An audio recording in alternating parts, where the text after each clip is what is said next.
আমি দেখাবো হচ্ছে আপনাদের কিভাবে মাইক্রোসফট ওয়ার্ড হচ্ছে আপনারা শর্টকাটে টেবিল তৈরি করবেন।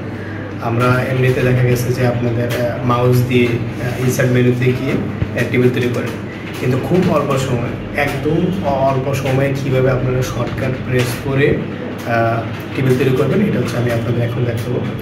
আর এরকম নিয়মিত ভিডিওগুলো পেতে আপনারা এখানে লিঙ্ক দেওয়া থাকবে, এখানে ফলো রাখবেন। ঠিক আছে,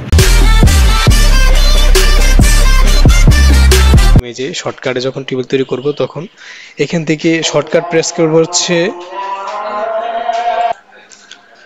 তো এখন হচ্ছে আমরা শর্টকাট দিব হচ্ছে, যেমন হচ্ছে এই যে plus minus plus minus plus minus plus minus plus minus plus, এই যে আমাদের প্রথমও প্লাস শেষও প্লাস। এখন শুধু এই যে ইন্টার প্রেস করব, তারপরে এই যে নিচে রো নিয়ে আসার জন্য জাস্ট এই যে ট্যাব প্রেস করব, ট্যাব, এই যে ট্যাব ট্যাব প্রেস করব। এই হচ্ছে শর্টকাট।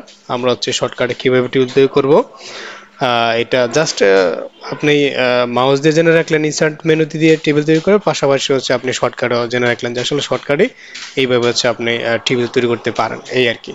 ঠিক আছে, ধন্যবাদ সকলকে।